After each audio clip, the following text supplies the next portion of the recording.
Η εικόνα του ανθρώπινου σώματος ως ένα πεδίο μάχης, όπου η υγεία και η αρρώστια συγκρούονται αδιάκοπα, είναι τόσο βαθιά ριζωμένη μέσα μας που δύσκολα τη σκεφτόμαστε διαφορετικά. Κι όμως, σε αυτόν τον αγώνα, δεν παλεύει μόνο το φάρμακο, η χημεία, η χειρουργική πράξη ή η επιστήμη. Παλεύει κάτι πιο αόρατο, που όμως αφήνει σημάδια στο σώμα τόσο έντονα, όσο και μια ουσία, η ίδια μας η προσδοκία. Ένα χάπι χωρίς καμία δραστική ουσία, όταν δοθεί με τη βεβαιότητα ότι θα ανακουφίσει, μπορεί να μειώσει τον πόνο, να επιβραδύνει την αναπνοή, να μαλακώσει την αίσθηση ανησυχίας και να αλλάξει τη στάση μας απέναντι στην ασθένεια. Αυτή είναι η δύναμη του πλασέβο, η δύναμη της θετικής πίστης. Από την άλλη, η ίδια ακριβώς διαδικασία μπορεί να στραφεί εναντίον μας. Η σκέψη ότι κάτι θα μας βλάψει, η πεποίθηση ότι το σώμα μας θα χειροτερέψει, μπορεί να γεννήσει συμπτώματα που διαφορετικά δεν θα υπήρχαν, να ενισχύσει τον πόνο ή να προκαλέσει δυσφορία. Αυτή είναι η σκιά του πλασέμπο, το νοσέμπο, η αρνητική πίστη. Σαν να έχουμε μέσα μας δύο κρυφά κλειδιά. Το ένα ανοίγει την πόρτα στην ανακούφιση, το άλλο στην επιβάρυνση. Αυτό δεν είναι μαγεία, ούτε κάποια μυστικιστική ενέργεια. Είναι βιολογία. Ο εγκέφαλος, όταν πιστεί ότι έρχεται βοήθεια, ενεργοποιεί μηχανισμούς που απελευθερώνουν χημικούς αγγελιοφόρους, όπως οι ενδορφίνες και η ντοπαμίνη. Οι ενδορφίνες μειώνουν τον πόνο, η ντοπαμίνη αυξάνει την αίσθηση ευχαρίστησης και προσδοκίας. Ο άνθρωπος δεν νιώθει απλώς καλύτερα επειδή το πιστεύει, αλλά επειδή το σώμα του αντιδρά σαν να είχε δεχτεί πραγματική φαρμακευτική αγωγή. Από την άλλη, αν ο νους περιμένει βλάβη, ο εγκέφαλος δίνει εντολές που πλημμυρίζουν το σώμα με κορτιζόλη και άγχος. Οι μύες σφίγγουν, ο πόνος μεγεθύνεται, το σώμα ακολουθεί τη σκοτεινή αφήγηση. Είναι σαν ο εγκέφαλος να κρατά έναν διακόπτη που ανάβει άλλοτε φως και άλλοτε σκοτάδι. Η επιστήμη έχει αποδείξει ξανά και ξανά αυτό το φαινόμενο. Σε πειράματα με παυσίπονα, άνθρωποι έλαβαν χάπι χωρίς δραστικό συστατικό, αλλά τους είπαν ότι ήταν ισχυρό αναλγητικό. Λίγο αργότερα, ανέφεραν πραγματική μείωση του πόνου.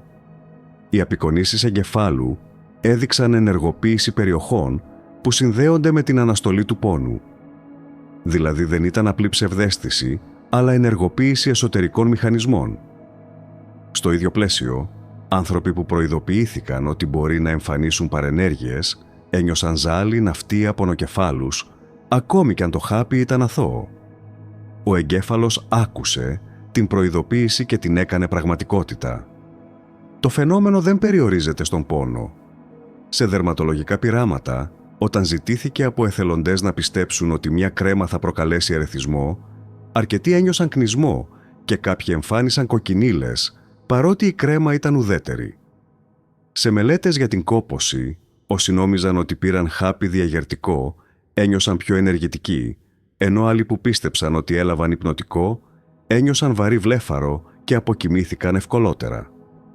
Το ίδιο χάπι, δύο διαφορετικές αφηγήσεις, δύο εντελώς διαφορετικές εμπειρίες. Είναι σαν ο εγκέφαλος να γράφει το σενάριο και το σώμα να το ακολουθεί πιστά. Η δύναμη της πίστης φαίνεται ακόμη πιο έντονα στον χώρο της ιατρικής σχέσης. Ο τόνος της φωνής του γιατρού, η βεβαιότητα στο βλέμμα του, το αν εκπέμπει εμπιστοσύνη ή αμφιβολία, όλα αυτά μπορούν να πολλαπλασιάσουν ή να μειώσουν το αποτέλεσμα της θεραπείας. Ένας γιατρός που μιλά με σιγουριά, που δείχνει ότι πιστεύει στο φάρμακο ή στη διαδικασία, δημιουργεί ένα περιβάλλον ασφάλειας. Αυτή η ασφάλεια δεν είναι αφηρημένη, ενεργοποιεί την πλευρά του πλάσιο. Αντίθετα, μια προειδοποίηση δοσμένη με φόβο μπορεί να σπείρει τον σπόρο του νόσεμπο. Δεν είναι μόνο οι λέξεις, αλλά και το συναίσθημα που τις συνοδεύει. Το σώμα το αντιλαμβάνεται και ανταποκρίνεται. Η πίστη δεν λειτουργεί απομονωμένα. Το κοινωνικό και πολιτισμικό πλαίσιο παίζει καθοριστικό ρόλο. Σε κοινωνίες όπου η ασθένεια θεωρείται αδυναμία, ντροπή ή τιμωρία, οι άνθρωποι κουβαλούν πιο έντονα την αρνητική πίστη. Περιμένουν ότι θα υποφέρουν, γιατί έτσι τους έχει μάθει η συλλογική αφήγηση. Αντίθετα, σε παραδόσεις όπου η θεραπεία πλαισιώνεται από τελετουργίες φροντίδας, λόγια ενθάρρυνσης και συλλογική υποστήριξη, η θετική πίστη βρίσκει έδαφος. Δεν είναι τυχαίο ότι στις παραδοσιακές ιατρικές πρακτικές συναντάμε σύμβολα, τελετουργικά και λόγια παρηγοριάς. Αυτά λειτουργούν σαν αγγελιοφόροι πλασέβο. Η ουσία μπορεί να είναι απλή, αλλά η αφήγηση την κάνει να μοιάζει ισχυρή. Έτσι, η εμπειρία της ασθένειας δεν είναι μόνο βιολογία, είναι και ιστορία. Είναι το πώς λέμε στον εαυτό μας την αφήγηση της θεραπείας. Αν πιστεύουμε ότι έχουμε συμμάχους μέσα μας, τότε συχνά το σώμα βρίσκει μηχανισμούς να ανταποκριθεί. Αν αφήνουμε τον φόβο να κυριαρχήσει, τότε το σώμα βαδίζει τον δρόμο της αρνητικής αφήγησης. Δεν είναι θέμα προσωπικής δύναμης ή αδυναμίας. Είναι η φύση του ανθρώπου να αντιδρά στις ιστορίες που δέχεται. Ας δούμε ένα απλό παράδειγμα. Ένας άνθρωπος με χρόνιο πόνο παίρνει ένα χάπι και του λένε ότι θα τον ανακουφίσει. Αν το πιστέψει, μπορεί να νιώσει τον πόνο να μειώνεται. Ο εγκέφαλος δίνει εντολή, οι ενδορφίνες απελευθερώνονται και το σώμα υπακούει. Αν όμως τον προειδοποιήσουν ότι το ίδιο χάπι ίσως φέρει πονοκέφαλο, η πιθανότητα να εμφανίσει πονοκέφαλο αυξάνεται δραματικά. Ο εγκέφαλος είναι σαν διευθυντής ορχήστρας. Αποφασίζει ποια όργανα θα παίξουν πιο δυνατά, εκείνα της ανακούφισης ή εκείνα του πόνου. Η θετική σκέψη είναι η μελωδία της ηρεμίας, η αρνητική σκέψη η συμφωνία του φόβου. Παραδείγματα βλέπουμε και στην καθημερινότητα. Ένα παιδί που χτυπάει το γόνατό του σταματά να κλαίει όταν ο γονιός φυσά την πληγή και λέει «πέρασε». Δεν άλλαξε το τραύμα, άλλαξε η αφήγηση. Το παιδί ένιωσε ασφάλεια και το σώμα του ακολούθησε. Ένας άνθρωπος πίνει καφέ χωρίς καφεΐνη, αλλά πιστεύει ότι είναι δυνατός εσπρέσο, νιώθει πιο ξύπνιος. Άλλος ακούει ότι το νερό μιας περιοχής είναι επικίνδυνο και νιώθει στομαχικές ενοχλήσεις πριν πιει αρκετή ποσότητα. Σε όλα αυτά, η πληροφορία γίνεται εμπειρία, η αφήγηση γίνεται σάρκα. Η θετική και η αρνητική πίστη δεν είναι περιθωριακά φαινόμενα. Είναι καθρέφτες στις σχέσεις μας με τον εαυτό μας, με το σώμα και τον κόσμο. Δείχνουν πόσο εύθραυστοι είμαστε απέναντι στην πληροφορία και πόσο ισχυροί απέναντι στην ίδια μας την προσδοκία. Δεν σημαίνει ότι μπορούμε να θεραπεύσουμε σοβαρές ασθένειες μόνο με τη σκέψη. Σημαίνει όμως ότι μπορούμε να αλλάξουμε τον τρόπο που τις βιώνουμε. Το αν θα ζήσουμε την εμπειρία της ασθένειας με περισσότερο πόνο και φόβο ή με περισσότερη ανακούφιση και σθένος εξαρτάται συχνά από την αφήγηση που επιλέγουμε να πιστέψουμε. Η δύναμη της πίστης αποκαλύπτεται πιο έντονα όταν κοιτάξουμε την ιστορία της ιατρικής. Στους αιώνες πριν την επιστημονική επανάσταση, οι άνθρωποι θεράπευαν τον πόνο και την ασθένεια με τελετουργίες, με λόγια, με φυλαχτά. Δεν είχαν φάρμακα όπως τα γνωρίζουμε σήμερα, αλλά είχαν την πίστη ότι κάτι τους βοηθά. Και πολλές φορές, πράγματι, ένιωθαν καλύτερα. Σήμερα η επιστήμη μας εξηγεί ότι δεν ήταν μόνο αυθυποβολή ή ψευδαίσθηση. Ήταν θετική σκέψη. Ο νους έδινε το σήμα, ο εγκέφαλος ενεργοποιούσε χημικές διεργασίες, το σώμα ανταποκρινόταν. Στην πραγματικότητα, αυτό που τότε αποκαλούσαν θαύμα ή μαγεία, σήμερα το βλέπουμε ως την φυσιολογική δύναμη της προσδοκίας. Ακόμη και στην εποχή μας, όπου τα φάρμακα είναι άφθονα και οι θεραπείες εξελιγμένες, η θετική σκέψη παραμένει παρούσα. Σε όλες τις κλινικές μελέτες, οι ερευνητές γνωρίζουν ότι πρέπει να συγκρίνουν το φάρμακο με ένα χάπι χωρίς δραστική ουσία. Γιατί ξέρουν ότι ένα ποσοστό ασθενών θα βελτιωθεί μόνο και μόνο επειδή πιστεύει πως λαμβάνει θεραπεία.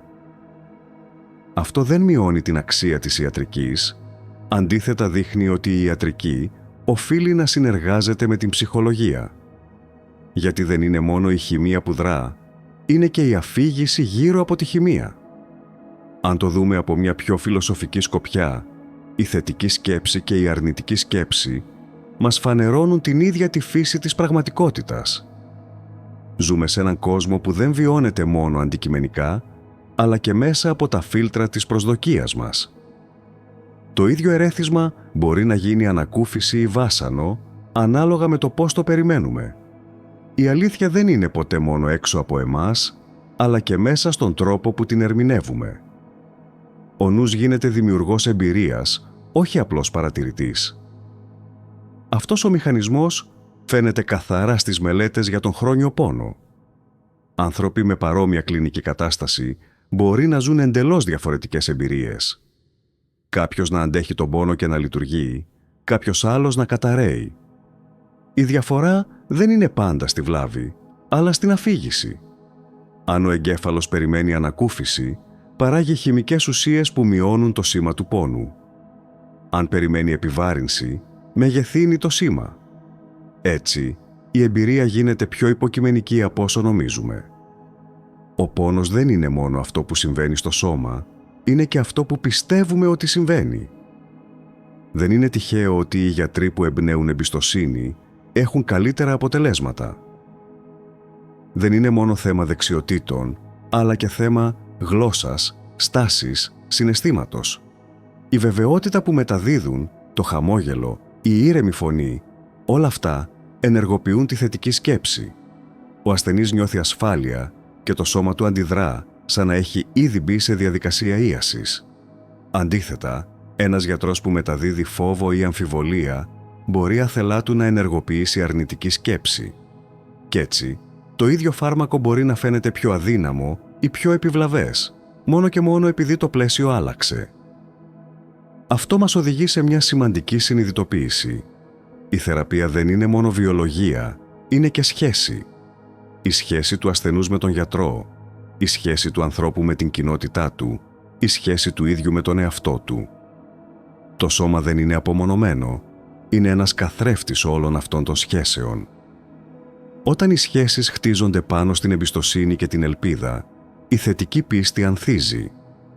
Όταν χτίζονται πάνω στον φόβο και την αμφιβολία, η αρνητική σκέψη κυριαρχεί. Ας δούμε πόσο επηρεάζει η πληροφορία. Ένας τίτλος ειδήσεων που μιλά για επικίνδυνο φάρμακο μπορεί να προκαλέσει ανησυχία σε χιλιάδες ανθρώπους που το λαμβάνουν. Κάποιοι από αυτούς να νιώσουν όντως συμπτώματα μόνο και μόνο επειδή τα περίμεναν. Η πληροφορία γίνεται σπόρος αρνητικής πίστης που φυτρώνει στο σώμα. Από την άλλη, μια ιστορία ελπίδας μπορεί να λειτουργήσει σαν φάρμακο. Όταν ακούμε για κάποιον που ανάρρωσε, η ίδια μας η προσδοκία δυναμώνει. Ο εγκέφαλος παίρνει το μήνυμα ότι υπάρχει δρόμος και το σώμα το ακολουθεί. Έτσι, η κοινωνία και ο πολιτισμός δεν είναι ουδέτερα. Είναι ενεργά μέρη της θεραπείας ή της επιβάρυνσης. Η θετική και η αρνητική σκέψη μας δείχνουν ότι η αλήθεια της υγείας είναι πιο ρευστή από όσο νομίζουμε. Όχι γιατί η βιολογία δεν έχει νόμους, αλλά γιατί οι νόμοι αυτοί συνεργάζονται με την ψυχολογία. Η φράση «νους υγιής εν σώματι υγιή» αποκτά εδώ νέα διάσταση. Δεν είναι απλώς μια ηθική προτροπή, αλλά μια βιολογική πραγματικότητα. Ο νους μπορεί να αλλάξει την εμπειρία του σώματος, να κάνει μια θεραπεία πιο ισχυρή ή πιο αδύναμη, να μετατρέψει ένα ουδέτερο χάπι σε παυσίπονο ή σε πηγή ταλαιπωρίας.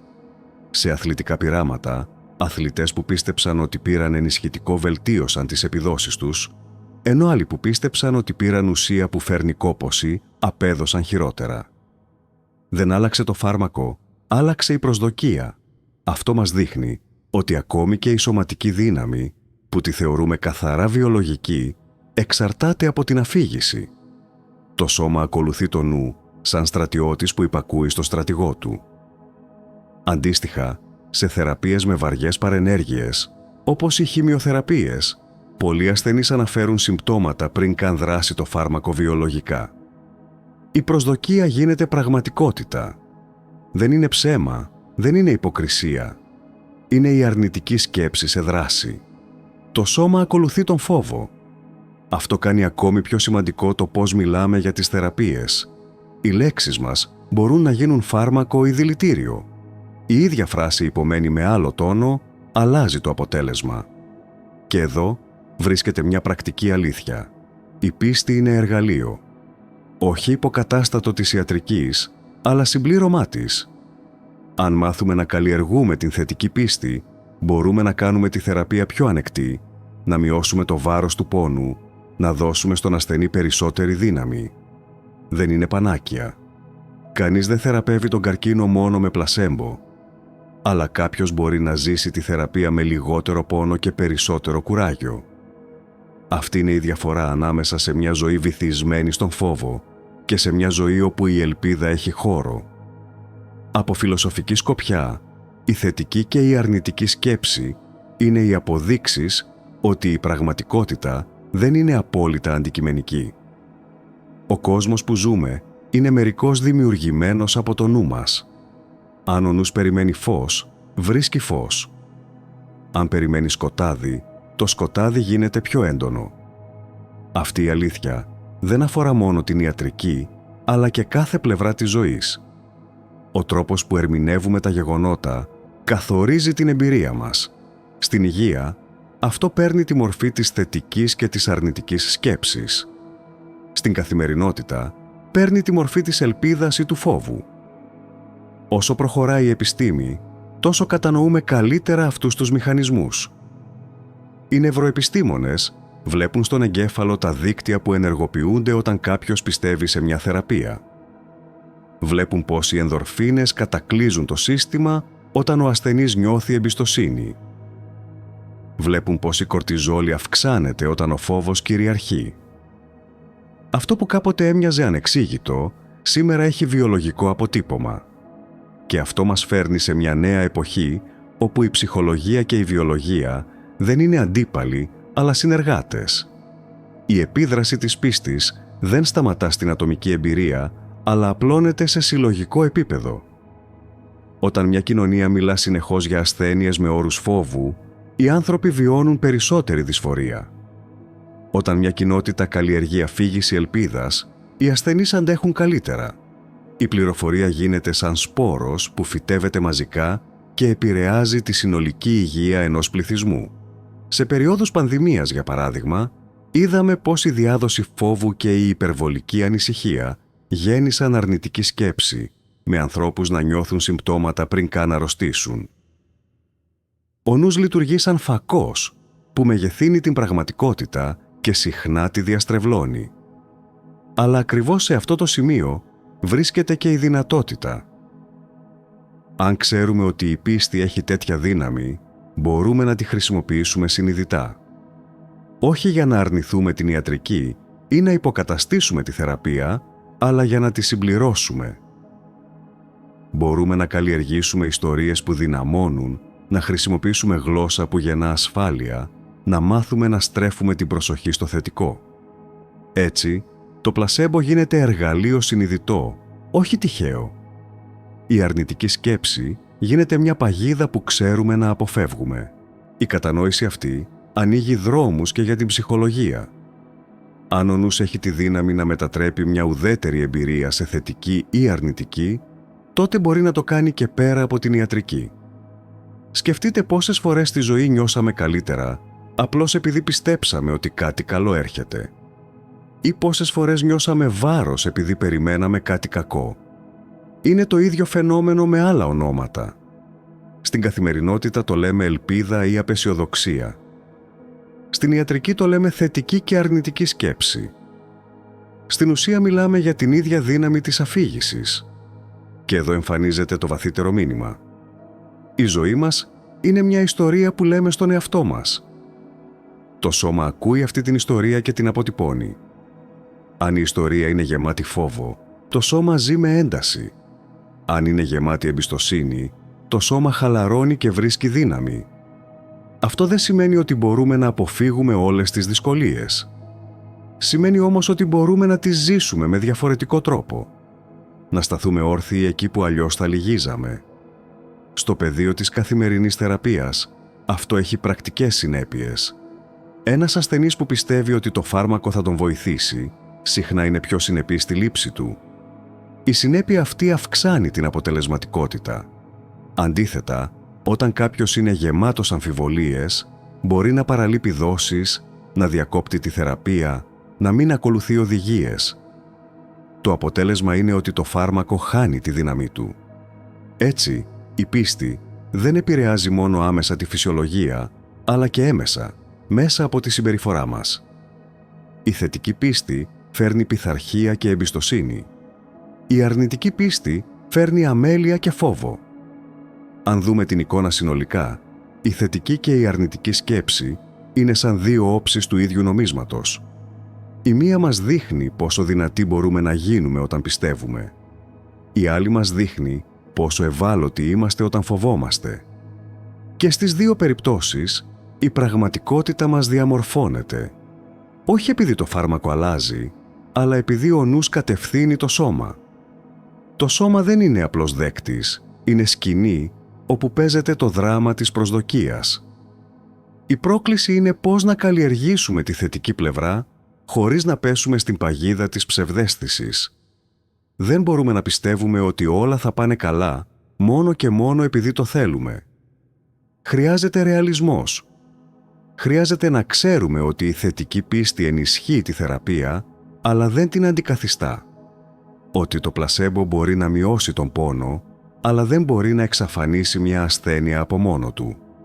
Αν βρούμε αυτή την ισορροπία, τότε μπορούμε να αξιοποιήσουμε τη δύναμη του νου, χωρίς να χάσουμε την επαφή με την πραγματικότητα. Η επιστήμη μας δείχνει όλο και πιο καθαρά ότι η γλώσσα είναι εργαλείο θεραπείας. Το πώς περιγράφουμε μια κατάσταση αλλάζει την εμπειρία της. Αν ένας γιατρός πει «θα πονέσετε πολύ», ο ασθενής προετοιμάζεται για δυσφορία και την βιώνει πιο έντονα. Αν πει «ίσως νιώσετε κάποια δυσφορία, αλλά θα είναι παροδική», το σώμα ανταποκρίνεται πιο ήπια. Και οι δύο φράσεις μπορεί να είναι αληθινές, αλλά η δεύτερη αφήνει χώρο για ανακούφιση.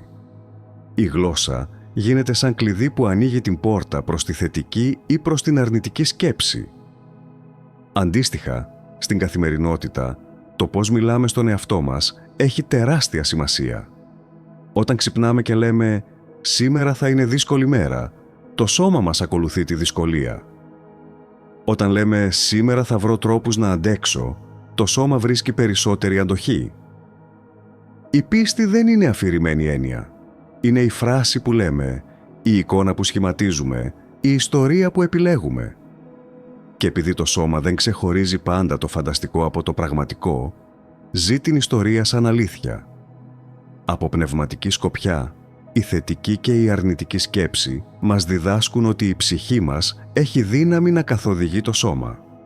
Όχι με υπερφυσικό τρόπο, αλλά με τον πιο φυσικό που υπάρχει, με την προσδοκία. Είναι σαν να έχουμε μέσα μας μια φλόγα που άλλοτε δίνει φως και άλλοτε καπνό. Αν την κατευθύνουμε με εμπιστοσύνη, φωτίζει τον δρόμο μας. Αν την κατευθύνουμε με φόβο, μας πνίγει. Αυτή η διπλή δυνατότητα είναι κομμάτι της ανθρώπινης φύσης.